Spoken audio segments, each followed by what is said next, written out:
So when I say find the gap, what is the pain point of Miss Betty? And then when I say run the gap, we're gonna run through this pain point and double down on that. Mike, what is this analogy? Find the gap, run the gap. Where does this come from? Well, I played collegiate rugby at OSU, so like I'm a big sports person. So when I say run the gap, well, run the gap. In sports and the football, the running back, he gets the ball and he has the offensive line. He can go to this hole, that hole, or this hole. So there's different holes I can go through. And these clients, they're going to try to trick you, Robert. They're going to try to trick you, Patrick. And you got to find which hole to go through. Good morning, everyone. Welcome to the Thursday morning Life Insurance Academy coaching call. We're excited to be back for week three of Meet the Producers. We had trainer extraordinaire, the Dana Neeson, on for the last 2 weeks. We're in the middle of our series, Meet the Producers. Twice a year, we host some of the top industry leaders, trainers, coaches, sales producers, people who've done some significant, amazing, wonderful things in the space, and people who are givers, people who give back to the community freely, willingly, openly, generously. And last week we had Dana on, actually for the last 2 weeks. And then Michael Kwarteng, co-founder of True Wealth Financial from Columbus, Ohio, joining us for this next 2 weeks. I'm excited because, Mike, as I introduce you on the call today, we got to spend the last 3 days together, my friend, in Columbus. We broke bread last night at, I don't know, the El Vaquero, I think, Mexican restaurant in Columbus. In Short North, we had a great time. I got to watch these guys lead a really cool telesales boot camp. Tim and I were blessed and honored to be able to be invited to help coach and train at the True Wealth telesales event. Michael Kwarteng got started in the business when he was 18. No, 20. How old were you, Mike, when you started in the business? 2021, so I was 25. 25 years old. And you've been in the business now for 4 years, yeah? Correct.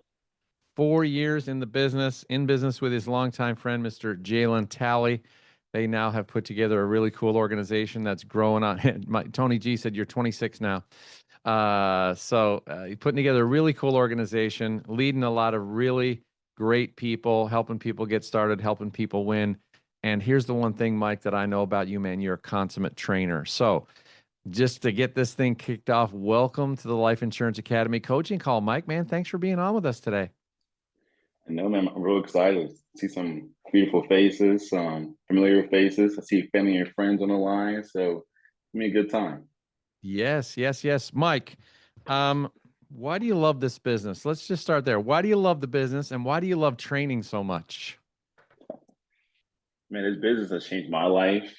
And remember back in 2021 when I started, and I was a college student. Jalen got into the business because he brought Chick-fil-A home. We were both roommates, very, very broke. And that was a big deal at the time, Chick-fil-A, like that work, because we were like just trying to find ends meet. So got into the business because of Jalen, my business partner. And the business changed my life. And just the fact that I'm able to show other people it's possible, because I'm the kind of person that came from a background of just didn't really know where to go in life. I wanted to become an entrepreneur, but I just didn't know how to get there. But I know for me, I'm a really hardworking person. So just seeing how this changed my life, my parents now, and just showing others that it's possible. So this business for me is just showing others it's possible to make it out of this industry. And you don't have to have a college degree or a certain talking method, or you don't have to be a certain looking person. You can just make it this industry with just straight hard work. Dude, it was so much fun being with you and Jalen and your crew. A lot of brand new agents writing apps for the very first time the last couple of days. What was that energy like? Why do you like hosting those events live format like that? Just Man, give them a sneak peek behind the curtain, like pull back the yeah, curtain yeah, and let them yeah, know, because you were bringing some strong energy yesterday morning, yeah, man. You're a little chill this morning, right? You're chilled down a little bit, but if you saw this guy yeah. in yesterday with the music cranking, literally he was picking people up and hugging them yesterday. So why do you love those events so much? And what was that like being in the room with new people winning for the first time? I'm sure in the next 10 minutes I'll get fired up again. That's how usually how my mind goes. This past week was amazing though. We had about 10 people in the room, right, Roger? A lot of agents that are just wrote their first deals off of policies. A lot of agents did about 5,000 in sales in 2.5 days. The energy in the room was high tempo, high energy. No one's complaining. Just the biggest thing this past week that was great is just seeing people have that aha moment hey, I can do this. Yeah, I just need someone to push me through. Like, for example, if a client hangs the phone on me, call them back. Just that's call right. them That's back. right. So this past week was really cool to see agents write their first deals and see other agents do over 5K in the last 2.5 days. That's awesome, man. That's awesome. And people had some significant breakthroughs at the boot camp. We Yeah, saw people writing their very first apps. Well, what's that like for you as a coach and trainer now, seeing somebody do the thing that do you remember your first app, by the way? Do you remember your very I first one? do. I do. I was sitting in Steven's house at his kitchen table, who was making some ramen noodles in the kitchen. We're in the kitchen together.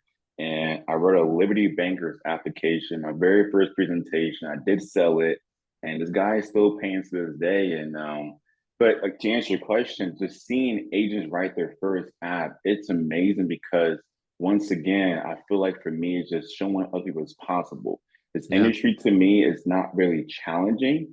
It's just a matter of just going through the process and just seeing the process and then doing it over and over and over again. So it's been amazing to see new agents write their first app because you get that light bulb click in your mind. They get excited. They get so happy. I'm like, it's just cool to see people just happy and winning. Yeah, man, it's so fun. And to be in the room there last night as you guys were sitting around the Mexican restaurant, it's always the tradition to take everybody out for some great Mexican food after. You guys have implemented that really well. He kind of modeled it. I think you may have seen that somewhere, and you're modeling that program now. And to see you guys get up and honor those new people, commend them for what they were doing, speaking into their strengths, like that's what leadership is all about. And I saw you both demonstrated that last night, speaking into those new people, speaking into some of the leaders there who show up. Guys, I want to tell you that there's a lot of places where you can go in this industry to get coaching. There's a lot of people online that you can follow. There's everybody that's got their next latest and greatest CRM or the latest hook or their latest sales course or video series and their boot camps. There's all kinds of places where you can go to see it. But I saw on display this week two young men, Mike and Jalen, lead so well and just pour into people genuinely. I don't think Mike sat down more than like 1 hour the entire day. He was standing over someone's desk, by someone's shoulder, sitting beside them for a few minutes, listening in their ear, coaching them. And I mean, that's what leadership's all about. So, man, we get to like steal some of that today and bring you here to this group all across the country. We get to bring some of Mike Kortang into the house for this session with us. And Mike, man, we're talking about unlocking the secret superpower in life insurance sales. As you and I were prepping for this meeting yesterday, you said, man, it's all done in the discovery. It's all done in the discovery and how you engage with clients. It's not just in the words you say, but it's how you say it and the connection you built. We talked about yesterday when I was invited and had the honor of speaking on your call on Tuesday morning. And I noted this, that I think it was Brené Brown that said, people are drawn to you when they feel heard, seen, and valued. When they feel heard, when they feel seen, and they feel valued. You can write that down. People move toward you when you communicate in a way where they feel seen, heard, and valued.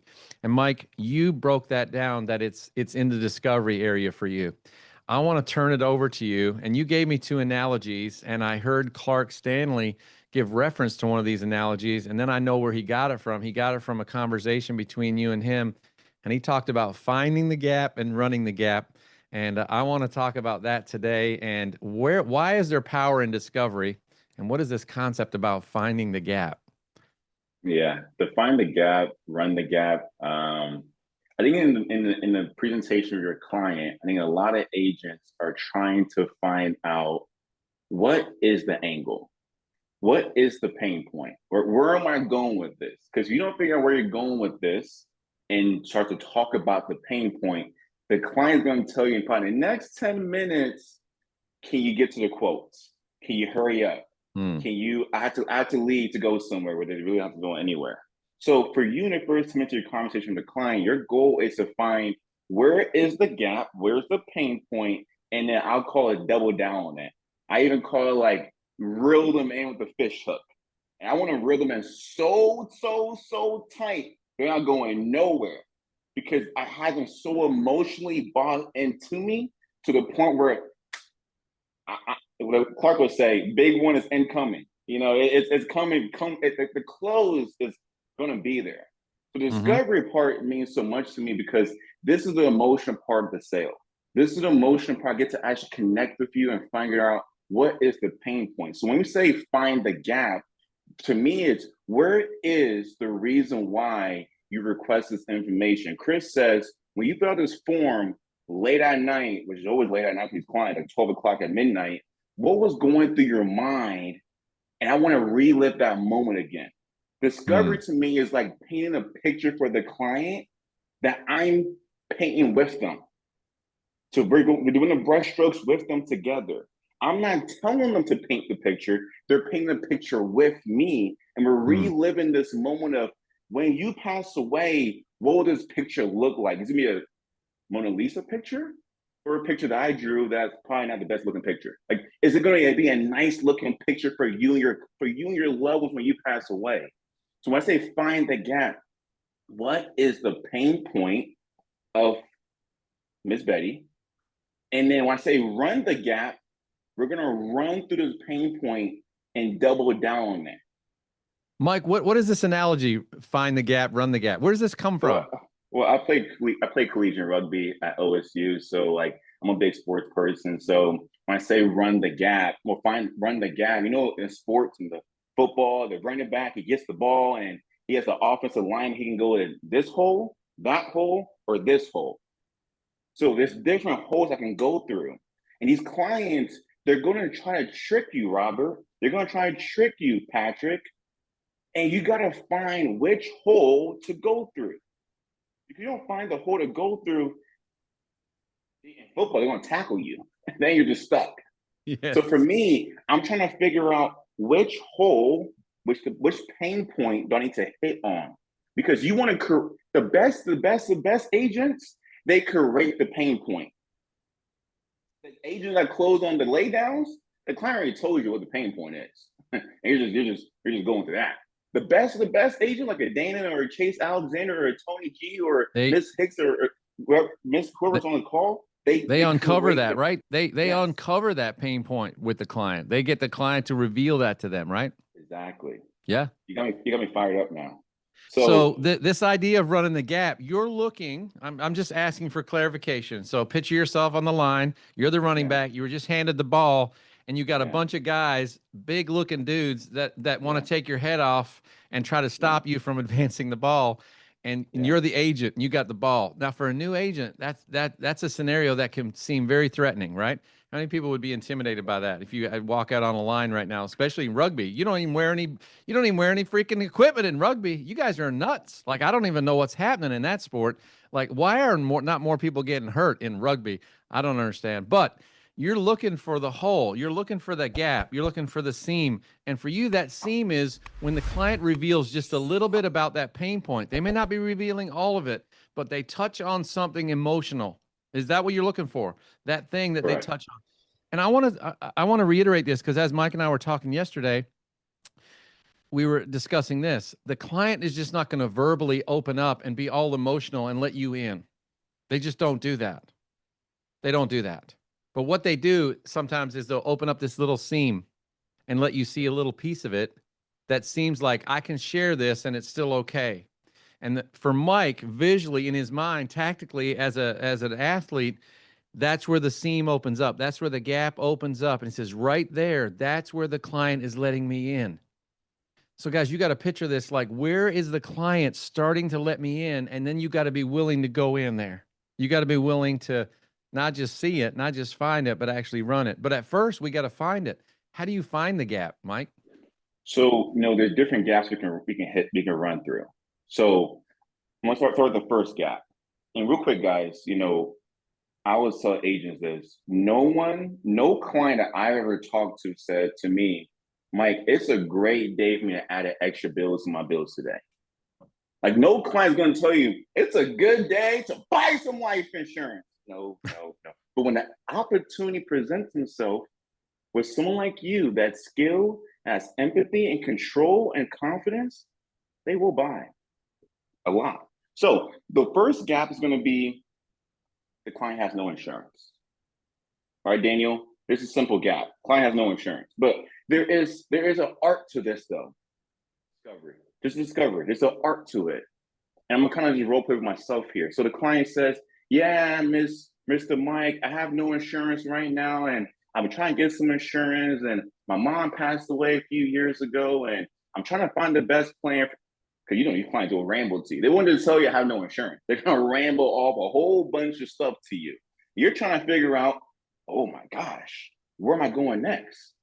So once again, the client is telling you they have no insurance. When a client tells me they have no insurance, my first initial response, I'm using a verbal cue, and it sounds like this.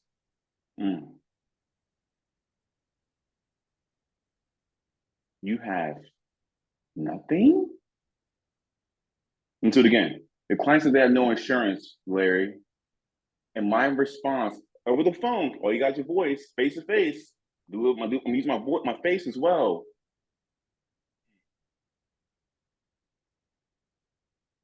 You have nothing? And to me, I've heard clients when they have no insurance many, many times, Bree, but I want to act surprised. Like, this is the first time I ever heard that before in my life. And the client's like, yeah, I have no insurance right now. I'm trying to find the best plan for myself, X, Y, and Z. Now, in your discovery, I want to do this.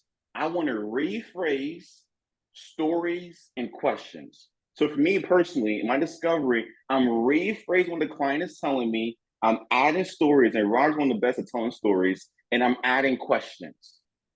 That's all I'm doing in my discovery. I'm not talking about whole life and term life. I'm not talking about heart failure and no help. No, rephrasing, Steve, stories, questions. So the clients that have no insurance, I hit them with nothing. They say, yeah, I have no insurance right now. My next response is going to be this. I'm going to rephrase what they just told me, Daniel. Rephrase it. Here's an example of rephrasing. Hey, Ms. Betty, I completely understand you have no insurance right now. I know you said just now the reason why is because you're on a tight budget. I'll tell you this. A lot of people that I talk to, they're on a fixed income as well. But everyone now we've been talking to, I've been able to enroll them into these plans because it's fit into everyone's budgets on a fixed income here in Ohio or here in Texas. So Daniel, what I just did just now is I anchored them. I let the client feel like this guy understands me. Like Roger said, he want to be heard, seen, and valued.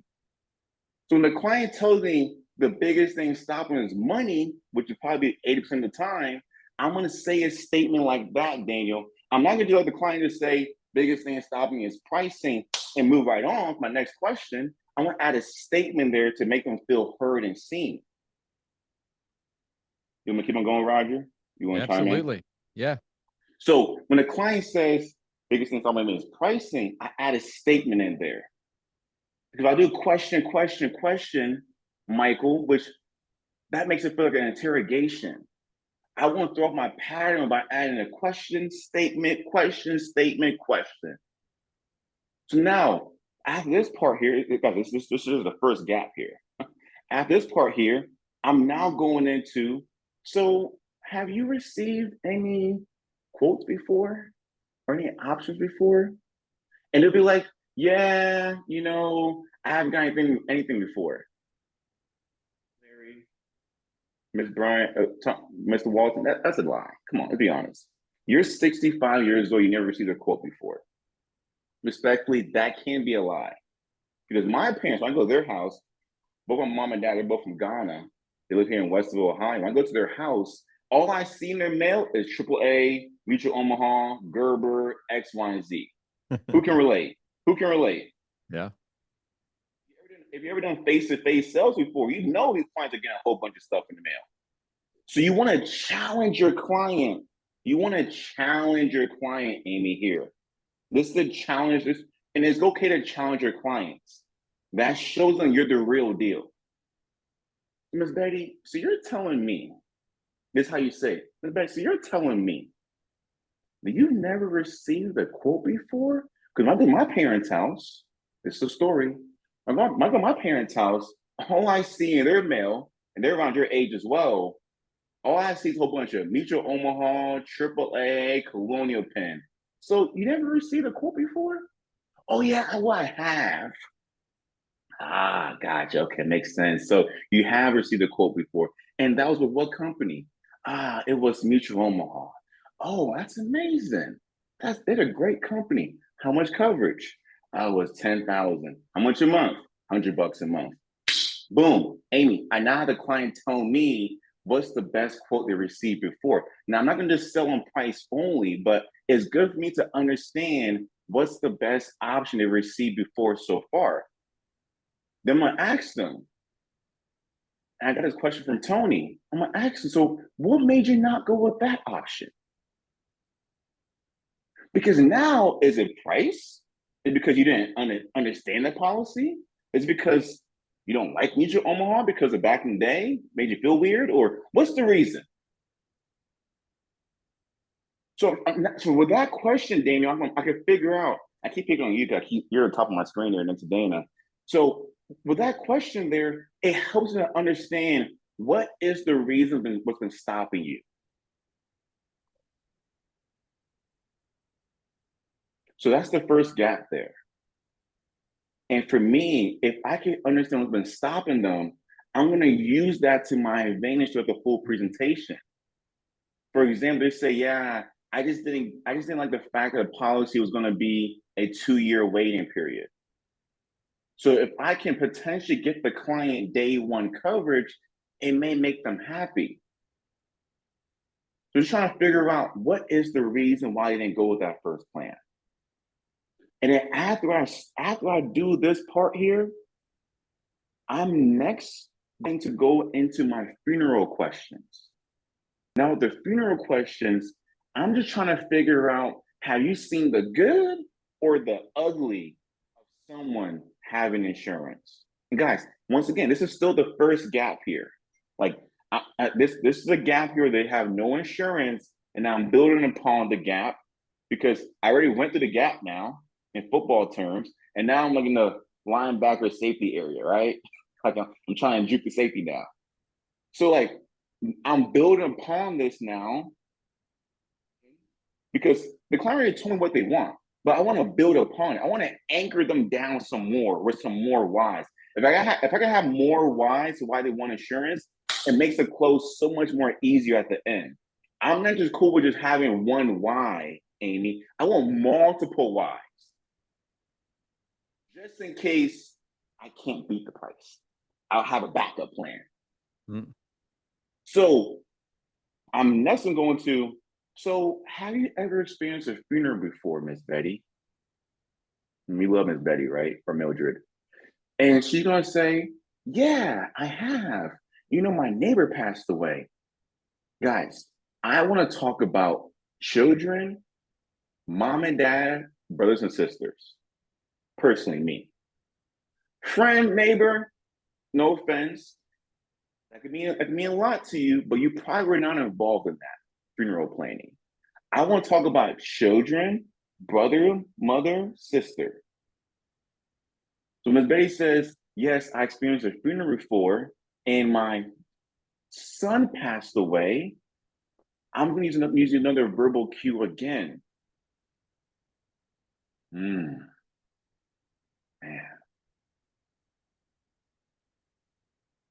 My condolences. Why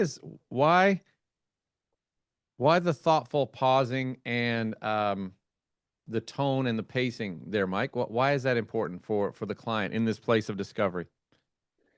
It makes the client feel like you're in a present moment with them. It makes the client feel like you are doing this with them. And we're building a plan for you. and with you. It Yeah. makes the client feel like this, I am feeling this, your brother passing away with you. Because then if I asked you who was passed away in your family, if I didn't, I would just sorry, just keep on talking like this the whole entire way. You're like, this guy does not hear me or see me. And I feel like he does not understand me. And when people don't understand you, they do not want to work with you. Because we're in a relationship business. And the first person that comes to relationships is called relate. So I want to relate with the client.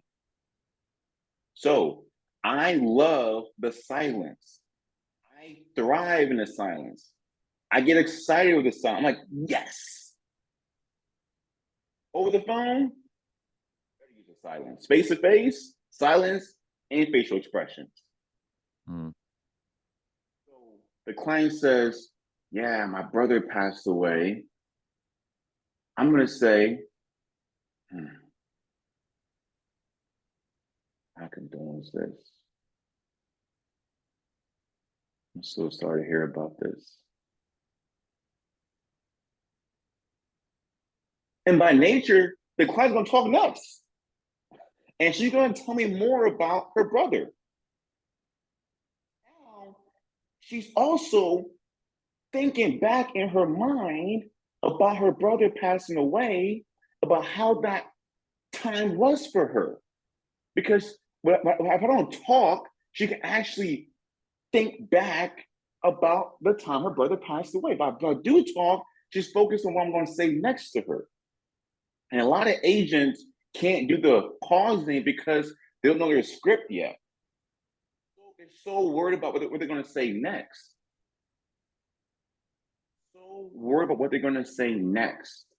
Once again, they're so worried about what they're going to say next.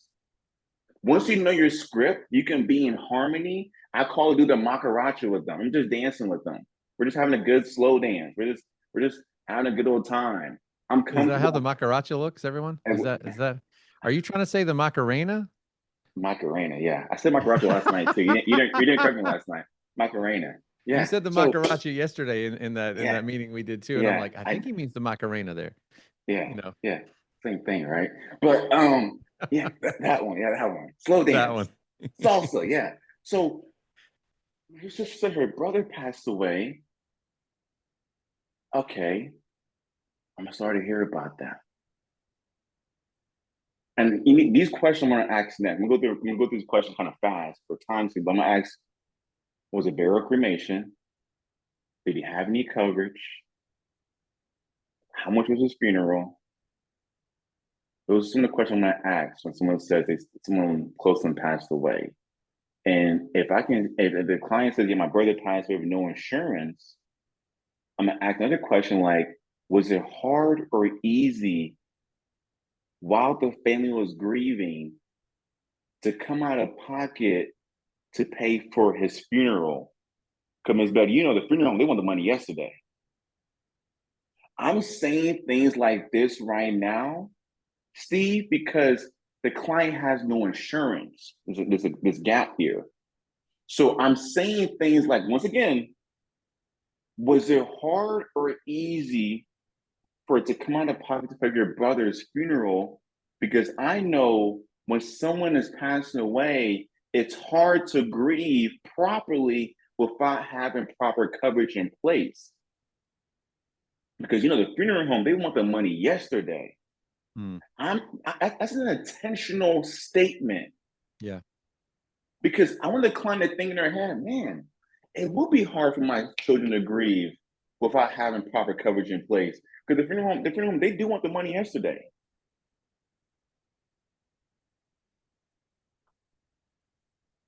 So I'm going through that with them. You want to chime in, Roger? You good?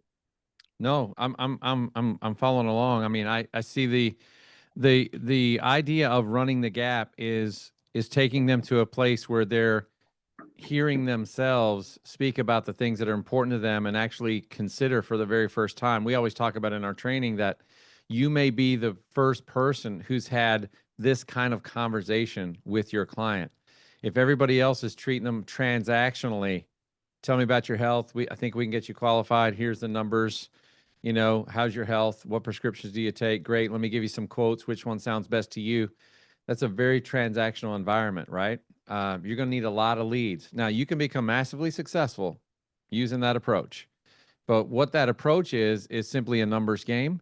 And it's really not improving your human communication ability and your ability to connect with someone's internal need. And I would suggest to you that you will also have a higher placement and persistency ratio if you connect with people's internal need and you help them understand the real value and you create a relationship with your client. Someone told me when I was in my 20s, when I was your age, Mike, that if you take care of your clients, they will eventually take care of you. You build your book of business, right? There's renewals in this business. There's referrals in this business. There's a generational thing that you could pass on to kids if you wanted to. Like, I am trying to build one of those businesses myself that's got legacy, generational legacy inside of it. But it starts with connecting with the human, not just a transaction of a purchase, right? And so you can do low-hanging fruit, very transactional, buy a lot of leads. And yes, you need leads. Chris always says, opportunity plus activity equals success. But there's another piece to that. There's levers that we can pull and dials that we can turn to increase our connection, our close ratio, our percentage of people who want to move forward with us instead of buying from us. So I want you to see that. There's what Mike is doing. He's inviting people on the journey. He's building a relationship in the story where he's on the journey with his client together. He's not selling them something. It's not a transactional thing. It's a pulling in. It's moving people toward him. So these questions and the storytelling is putting people in a frame. Mike, I remember specifically sitting at a funeral home in the south end of Louisville from a client that I wrote a policy on. And this client I called back on for 6-8 weeks. How many of you know that all leads are good leads and you should never give up on a lead? If you don't know that, then here's a great story for you. I had this lead for months and months, and I was in an area I had not hit my numbers. This was when we were doing in-homes, and it was Thursday. And I used to keep them all in a file box, Mike, at that time, just one of those file box, flip it open, portable ones I keep in my car seat.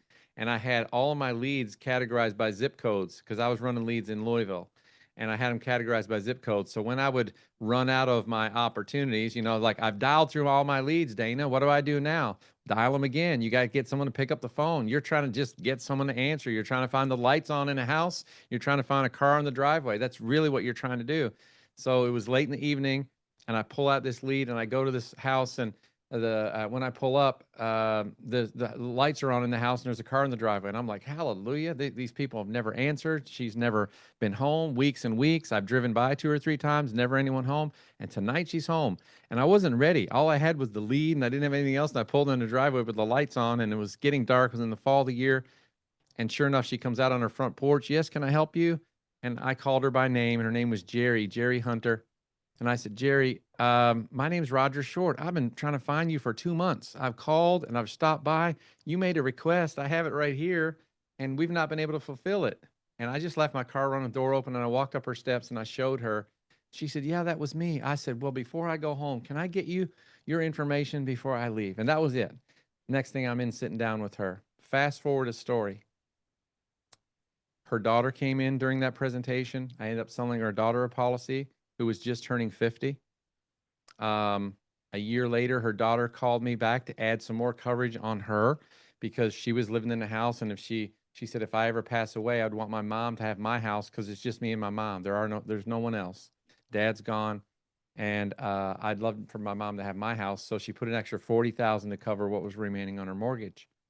And that was that was right around October, November.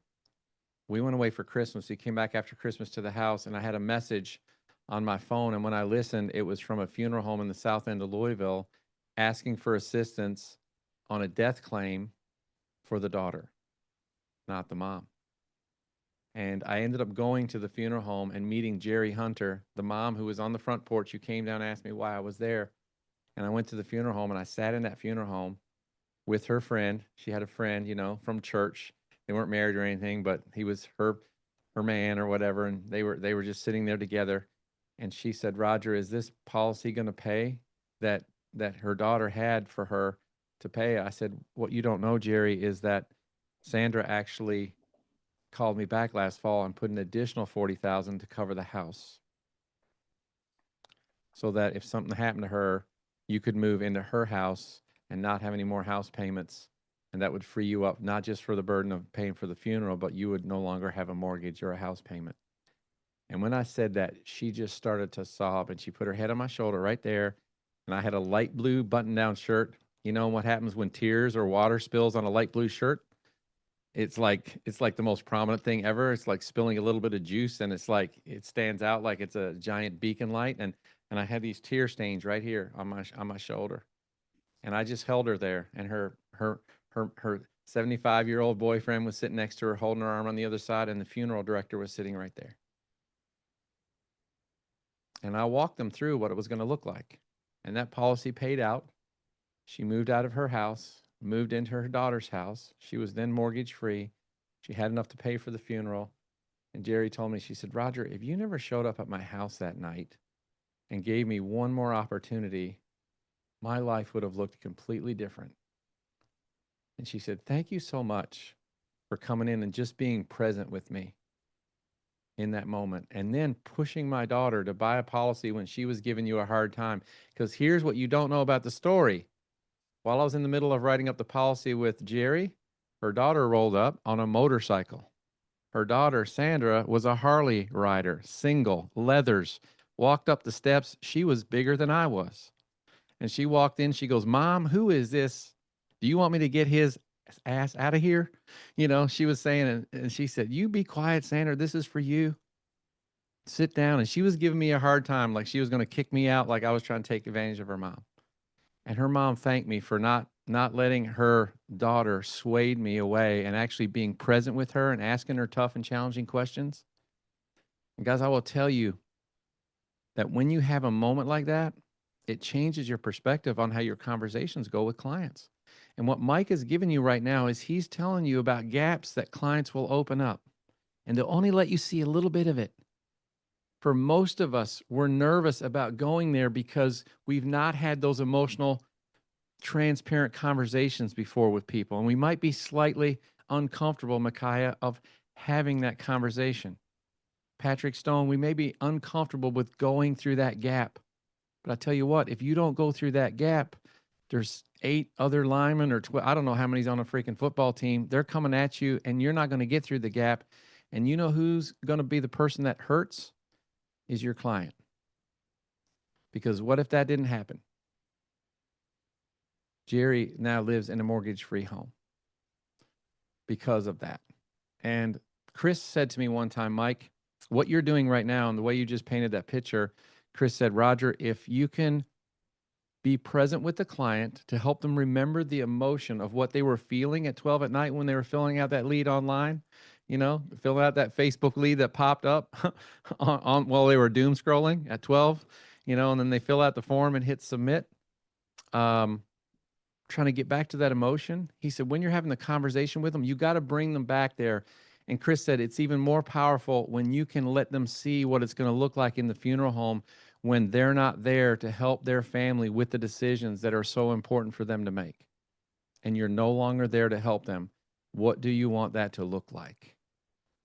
And man, the client is only going to give you a little seam, but you got to be willing to step through that gap, What I just did there was I told you a story. Do you feel drawn closer to me in that story? Or do you feel that you were moving away from me in that story? Was I selling the client by telling that story? I was not. What I was doing was putting the client in their position and helping them see themselves in that same place. And man, when you can ask a question, tell a story, ask a question, tell a story, and keep moving through that gap, it's a powerful place to get to with your client.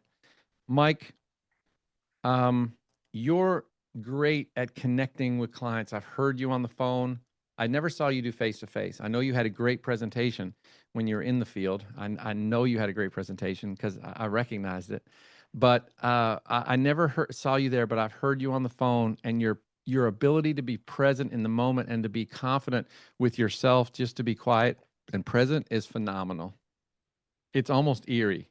That's why I said how many people feel uncomfortable when Mike was just silent like that, going, just making noises. Micaiah, can you do that? Dana says you've got to treat it like an audiobook. Like the only thing they have is your voice. If you've ever listened to a good podcast or an audiobook, sometimes like the voice, the way they tell the story, the inflection, that's all those people have. And Mike, man, you're a master at that.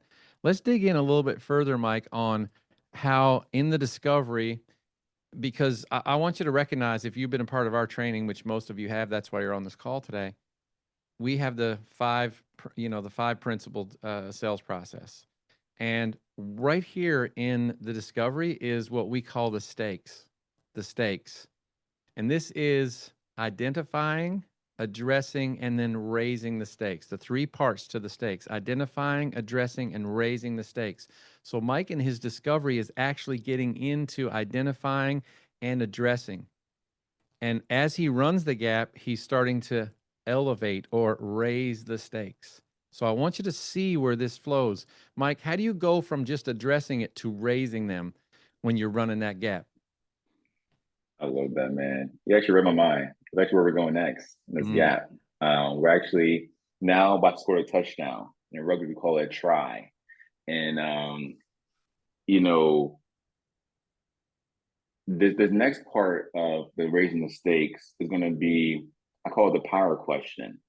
And when you say this question to the client, once again, I saw Vic put in the chat, it's all about tonality and pacing here. So, Miss Betty, from what I'm hearing from you today is that you don't have anything in place right now.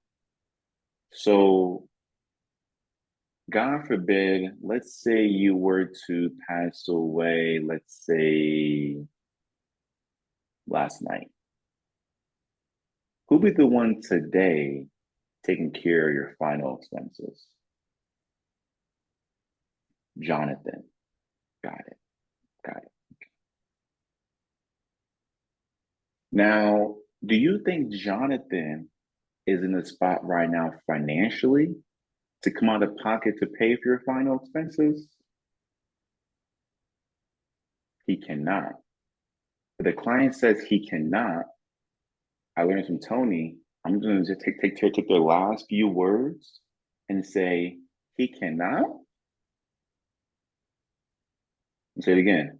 If the client says he cannot, I will take the last few words the clients told me, just repeat what they said, and add an uptick to my voice and just say, he cannot. And it makes the client feel like they got to explain themselves some more to me.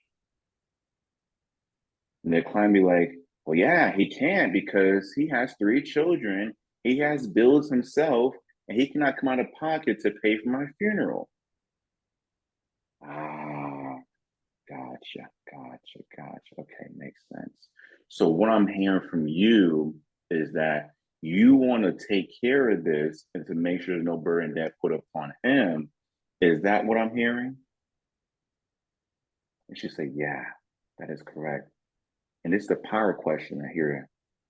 How would this make you feel knowing that there'll be no burden that put upon him when you pass away? Or you can ask, how important is this to you?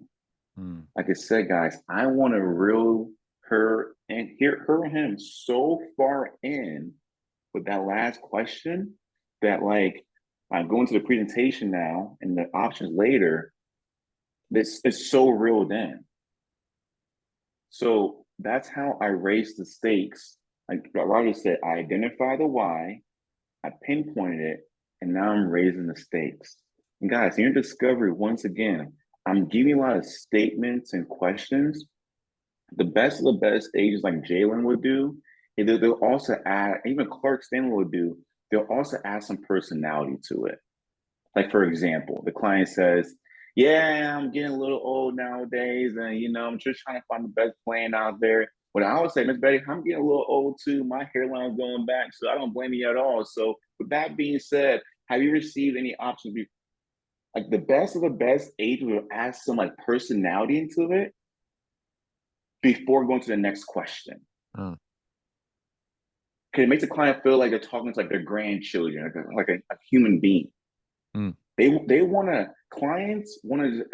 When I talk to a grown man on the phone or face to face, I want to make it seem like we're just drinking an old fashioned together. We're just having a good time. When I'm talking to a mom, I'm making it seem like she's my mom. In a way, like it's a conversation. So that's how I raise the stakes that the client has no insurance towards the end of my discovery. The most powerful question is ask them, how would it make you feel knowing that you can take care of this, be no burden that put upon Jonathan when you pass away? And guys, it's all about your pacing, your tonality, and your voice here. And if I'm doing face-to-face sales, so God forbid you passed away, let's say last night. I'm gonna do I call it a look away. I'm gonna look away to make feel like this is my first time ever asking this question. Does that answer your question, Roger, when it comes to raising stakes there? yeah, yeah. I mean, I like what you said. You know, your question. You said the powerful question. I'm just trying to write a little bit of text on it here so I can share it in the chat. But I want you to hear what he said. He said he calls it a power question, and that is, why is that important to you? Why is that important to you? So the leading question gets the person to state the need. Okay, state the need. The follow-up question, why is that important to you, gets the person to state the way that that makes them feel. And this is what Aristotle talked about when it's going from to that place of what he calls pathos. Pathos, the way something makes someone feel. Aristotle said there's every good communication or every good presentation or every good speaker, presenter communicates on three levels: ethos, pathos, logos. Ethos, a place of ethics, integrity, authority. Pathos, speaking to the internal need of a client. Logos, the facts. Now I need the facts to be able to back up the thing that I want to meet. But the sale is made right in here in this pathos place, right? And so this question, why is that important to you, is asking the client to verbalize and then defend. Verbalize and defend their emotional position and their emotional tie to why this needs to take place. You're not telling them. You're not creating the need. You can't create the need. You can only uncover the need. You can only see the gap and then help the client open up so they can let you know why this is important to them, and asking that question and then just being present. And sometimes they don't give you the answer right away. Mike, why is this important to you? Well, I just don't want them to have them to pay for it. Right? They might give you just a blank answer like that. Well, my mother did it for me, and I think I should do it for them. Okay. Is that it? It's like, is that it? Is that the only reason? I think there's something more behind that, Miss Betty. I think there's something more to this. I know you said you have grandchildren and you feel strongly about the relationship with your two daughters. I know they haven't had a dad in their life for a little while. Why do you feel important for you to do this? What if it was done? You'd probably still want to do something like this, even if this was taken care of. Why is it important for you to do this? And you see, I'm just taking and I'm rephrasing the question and I'm asking them to defend. So raising the stakes right here, running the gap, is seeing the seam, going there, being emotional with people, taking the conversation from transactional to emotional in here, the pathos place. And man, when you can help people verbalize this thing that they say is important to them, Daniel Kim, I will say this. Chris says a verbalized need becomes a want. Write that down. Someone write that in the chat. A verbalized need becomes a want, but it has to be verbalized by the client. You can't be the one verbalizing it. It can't be you telling them. It has to be you asking questions so they can tell you. And when people start telling you why it's important to them, the thing that they begin to verbalize about what they need then becomes something that they want, something that they want. And then you figuratively, Mike, and I've seen you do this, you're no longer in this position. So if you can picture me, I'm no longer in this selling position with the client, but now I'm coming alongside of the client figuratively, and we're doing this together. I'm helping them together because now they're here. I'm sitting beside them, helping them get the thing that they want. So I want you to see in your mind how this translates, because now they're defending that position. Dana is powerful at this, at asking those questions. I've seen Tony do the same thing. I've seen Jalen do the same thing. I've seen other people, other leaders on this call do the same with effective question asking, because it puts the client in a position of having maybe to defend for the very first time why this is important to them. And boy, when someone speaks about what's important to them, guess what you almost always eliminate at the end? I want to think about it. I want to think about it, because you're now in the hunt with them. You're trying to help them solve the thing that they said was important. Mike, I shared a concept, and it's in one of our courses on the Life Insurance Academy. If you're a member and you have access to the courses, it's on the principles of influence in selling, and I talk about the principle of consistency. So one of the biggest principles of influence in communication is this concept. It's called the principle of consistency. And a principle of consistency says this: when someone states something about themselves,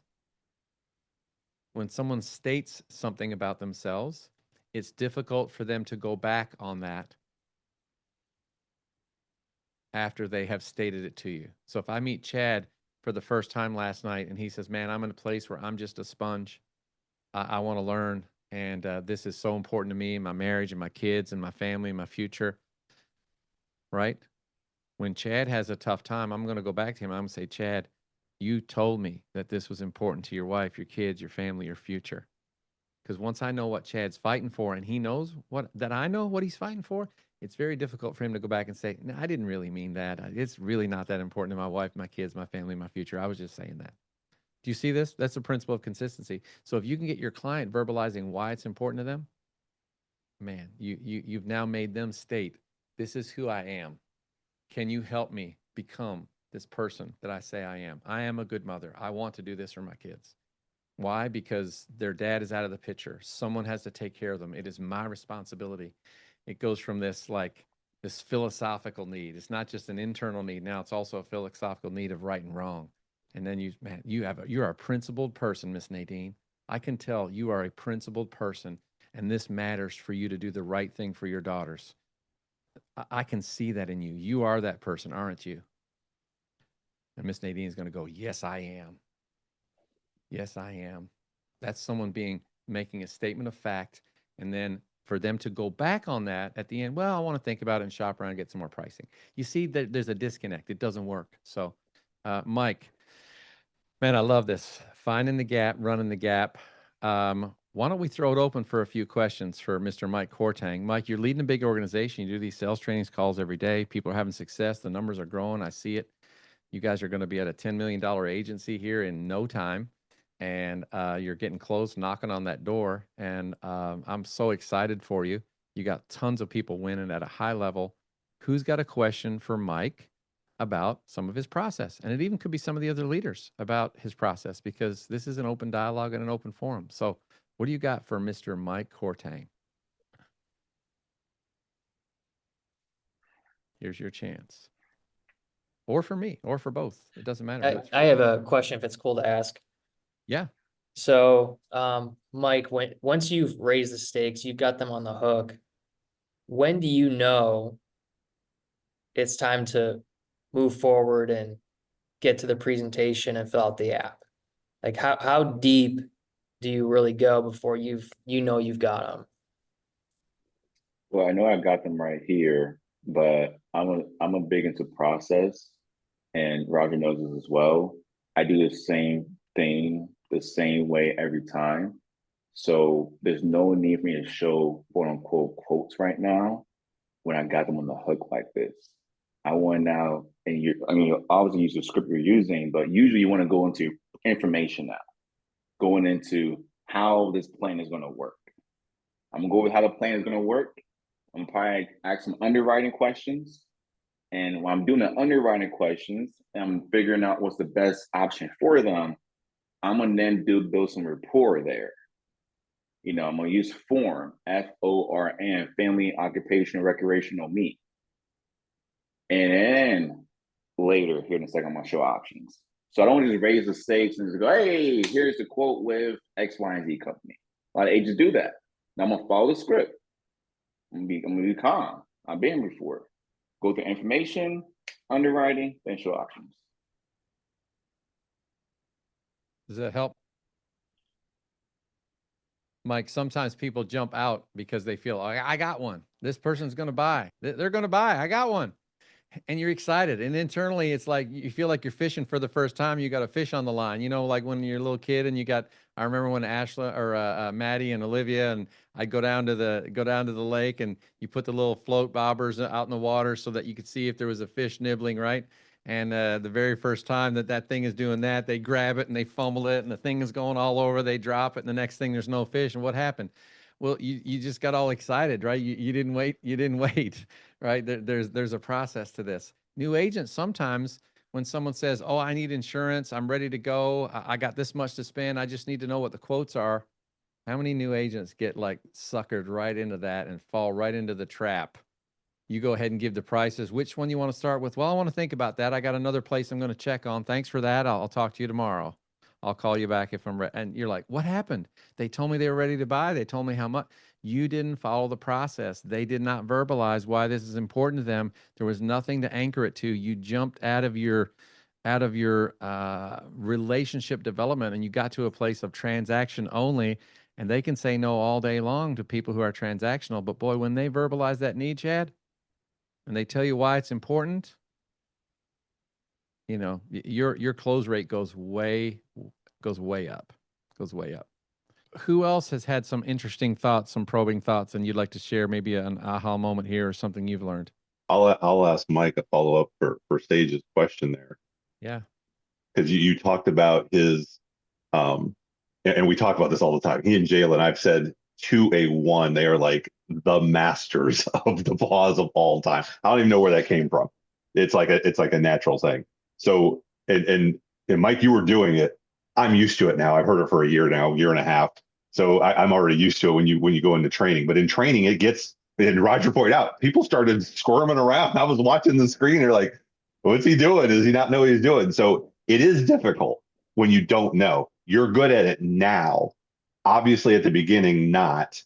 Where was the transit? Because sometimes it's an event that happens, and then you realize how big of a deal it is, or you just kind of transfer into it. But for you personally, maybe share with everybody else that cannot imagine sitting still and not saying something for 2 seconds, let alone 4.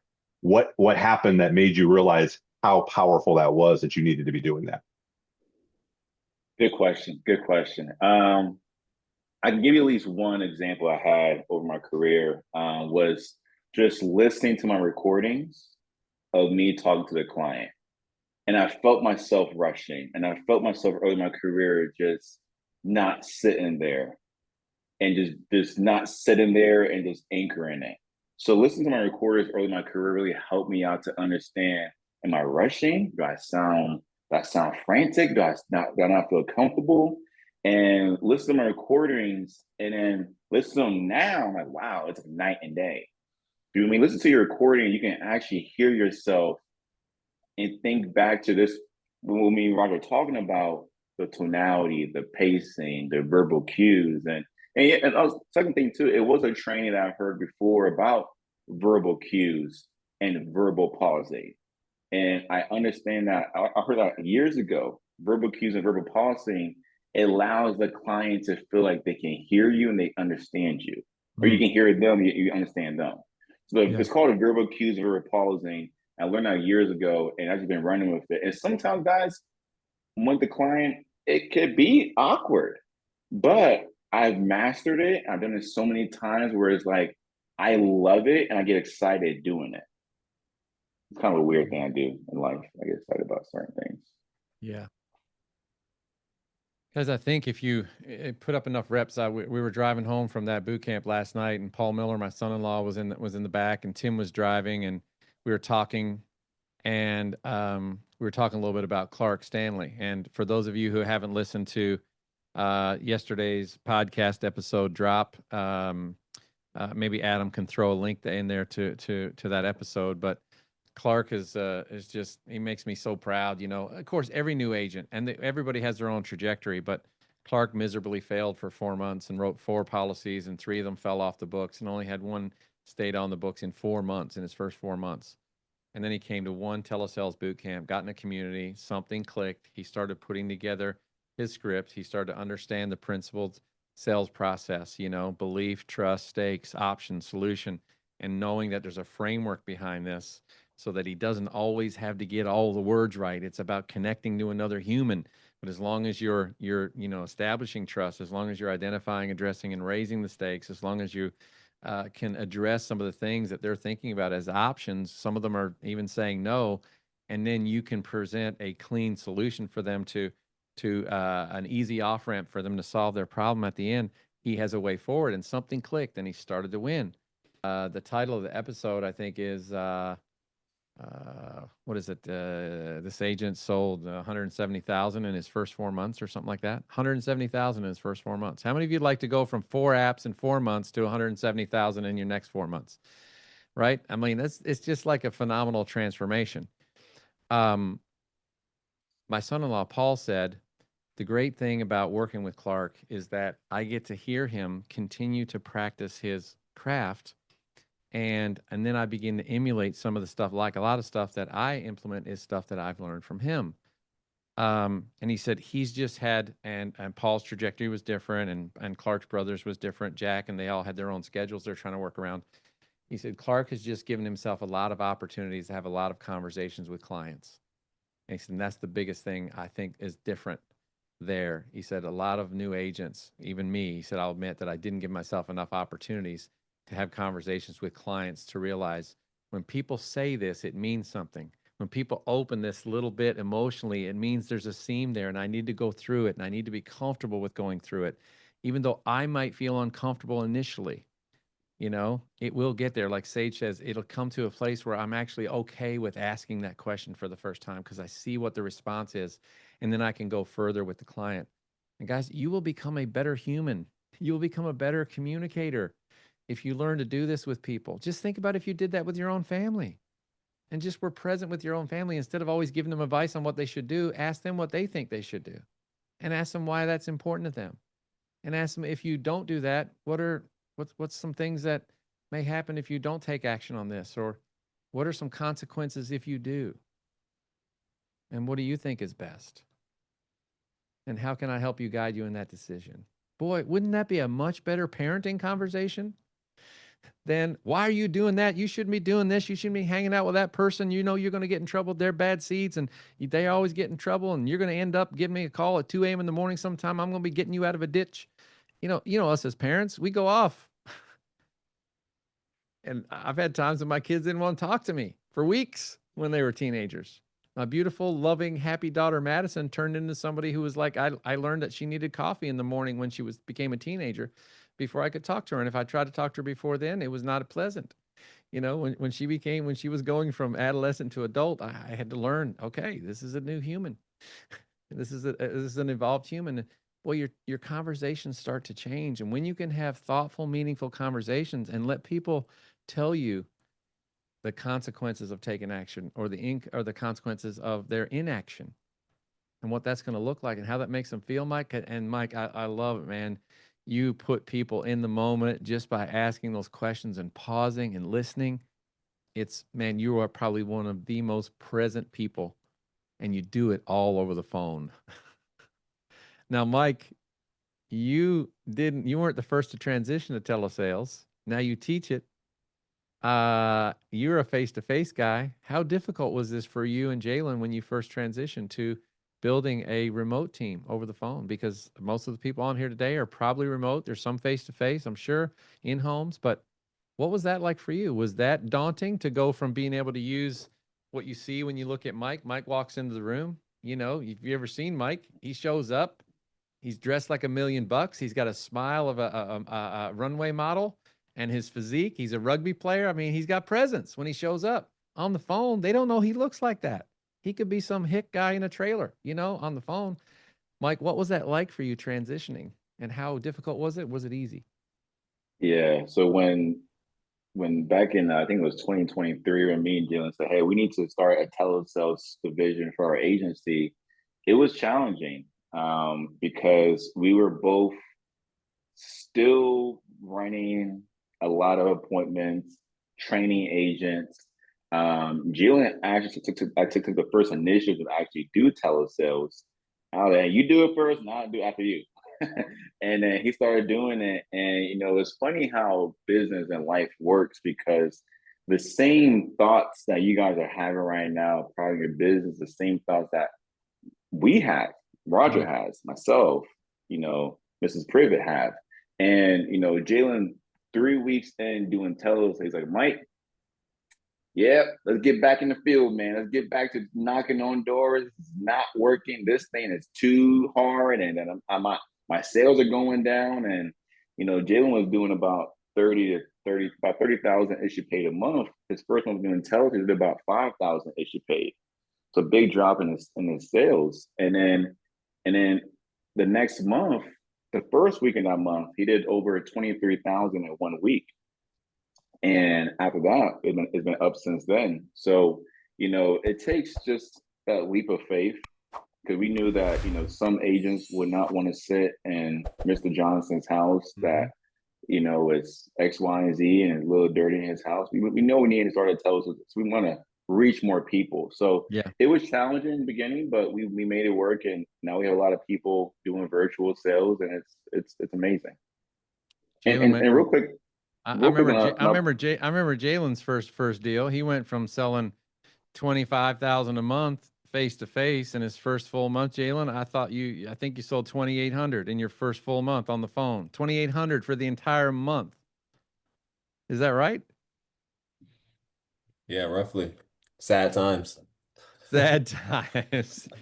But you needed to go through that. And guys, I want you to know, if you're a new agent and that's kind of the results you're getting right now, know that there is a path for you to have success, that you can do it too. Because if Jalen can do it, you can do it. And this is a guy who knew how to sell in the home, but he was working with all this. Chris says, I was working with this in the home, and it's hard for people to say no to this, Chris used to say. But he was personality based. And when you go over the phone, it's a different type of conversation. And I'm so proud of you guys for sticking in there. So if you are one of those people who feel like you haven't mastered the power of your own voice, I want you to put this in the chat for me, or write it down, a note for yourself. This is what I want you to write down. You have to give yourself enough opportunities to find your own voice. You have to give yourself enough opportunities to find your own voice. To find your own voice. And I also want to say this to you. When you do find your voice, it will become a powerful one. And John Couch, there's people that need to know your story. They need to know your story. Amy, there's people that need to hear your story. Who you are, what you're fighting for, what's important to you, and how you can help them either solve their situation for their family as a client, or maybe encourage somebody to take the next step and join you in the business. Nadine, your voice is powerful. But unless we give ourselves the opportunity to find our own voice, enough opportunities, we will always step back. And when we should step forward, our natural instinct is to step back. And I'm encouraging you to step forward. And you've got good coaches and good people around you. And you need to lean into those relationships, because they will help you find your voice. They will help you find your voice. Jalen, you shared something yesterday. You actually quoted a scripture, and I'm going to give you an opportunity to do that. You quoted Habakkuk 2:2. Why don't you share that and talk about the second part of that message, because I think everyone needs to hear that second part, not just the first part, but the second part. Can you share that real quick, and we'll end the call with it? Yeah, so the Habakkuk 2:2, it states a lot of people get kind of caught up in the first part of it, which it says, write the vision, make it plain so that he who sees it can run. A lot of people get caught up in that Can you repeat first. that, Jalen? So many people have never even heard that. You said a lot of people get caught up in it. Some Oh people yeah, have never I'm even sorry. heard that ever. So let's Yeah, pause there. And this was a command, right? And he said, yeah, read that again. Go slowly and speak that again. yeah. It's write the vision, make it plain so that he who sees it can run. And essentially, the first part of the scripture is saying that God has set a vision for each of us to be able to fulfill in life, but the vision isn't meant for just you, it's meant for the next person coming behind you. Mm, And I was sharing last night that we can't give up on the vision that God has put into us, because if we give up on our goals, on our aspirations, and the vision that God has put in us, then it's causing other people to not be able to fulfill their purpose. mm, And we have a duty and a mission to go out there and fulfill our vision because it allows for other people to feel like they can operate in theirs. The second part yeah. of the next verse is verse 3. It's though it tarry, wait for it because it will show up in its appointed time. And that tarrying piece is the gap What does that tearing mean, Jalen? Let's make it common English. Tearing means tarrying means that there will be challenges. There's going to be some wait, obstacles, waiting, waiting, delays, yeah, long right? suffering, patience, everything that comes along with it. There'll be some With not sets. getting what you want right away. That's what tearing means. Like tearing, it's going to take a while. You're gonna go through some stuff. It's not going to come easy and it's not going to come quickly. Tarrying, yeah. Exactly, yes, sir. So in the middle of that waiting, in the middle of those waiting periods, there's gonna be times where God just goes silent on you, and He's just waiting for you to perform during those times because the teacher is always silent whenever there's tests happening. But in the middle of those challenges, it's meant to help you grow into who you need to be in order to get to that next level. So don't quit. Just keep pushing forward because it has to happen. The last part of it, which gives us hope, is it says, um, Terry, and then it says, In its due "Oh, time. may Terry, wait for it, and it will show up in its appointed time." Hmm. That gives us hope because God's word cannot come back void. And if we set the vision, and if we keep looking at it, and we keep casting vision and going after what we want to go after, it's going to show up. It might not be today, it might not be tomorrow, it might not be 2 weeks from now, it might not even be a year from now. But if you stay diligent and you stay keep pushing forward towards the vision, it's going to show up. And I shared that with our team last night, just because I wanted to leave them encouraged even after the event. Because after the events, after you guys get off these calls here, you're gonna get off of here, you're gonna get cussed out by a client. Hmm. And you're gonna be like, Mike, did the pausing, I did this, I did everything you told me to do, but man, I just got cussed out. It ain't working. Keep it pushing, keep going. All right. And that's what keeps me inspired and keeps me going. Even Christ himself, he came in with a vision. He said, I came not for my own will, but from him that sent me. And he came back to fulfill the vision of his father. And he was crucified, he was persecuted, he had a lot of things going on um, in his life that he shouldn't have gone through. But he had a clear vision and he knew exactly why he was going through those things so we can all be saved.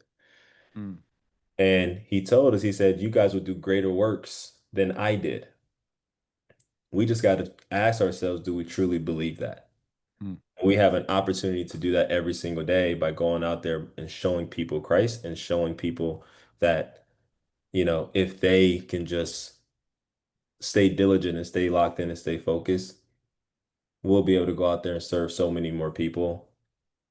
And it's just a beautiful thing. So just always remember why you're in the business and why you're looking to be successful in it.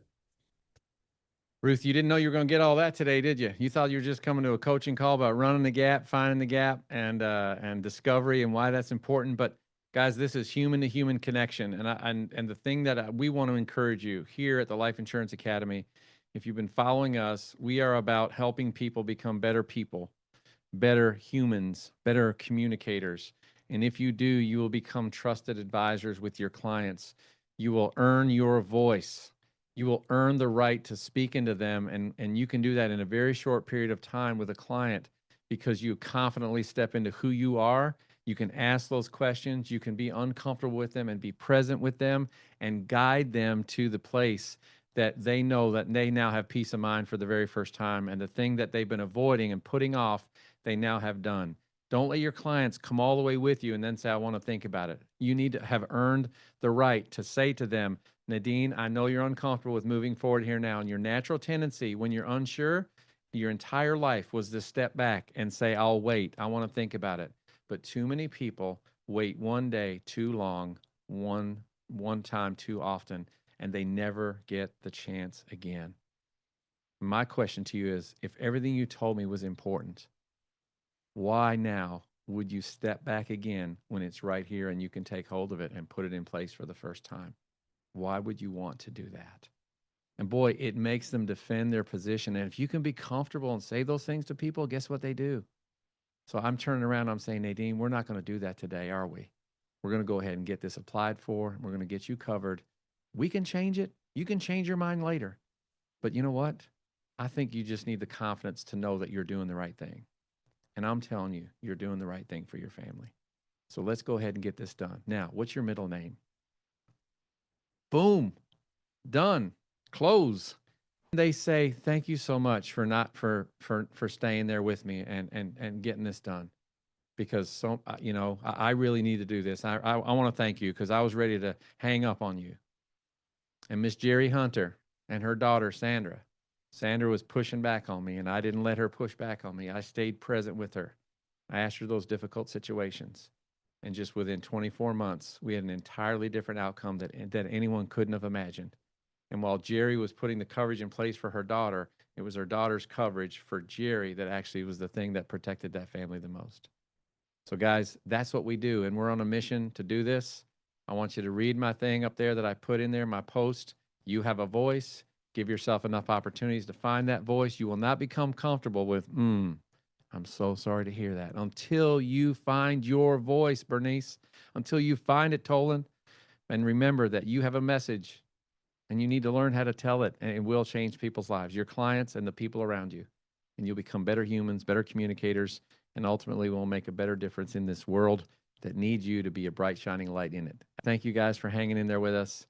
If you found value in this meeting today and you appreciated Mike, and then with the extra little bonus from Jalen at the end, throw some applause in the chat for me, will you? And give a big thank you to these guys. Thank you, Mike. Thank you, Jalen. Thank you, team. You have a blessed week. Remember, you're difference makers. Your message is important. Learn how to tell it. It will change people's lives.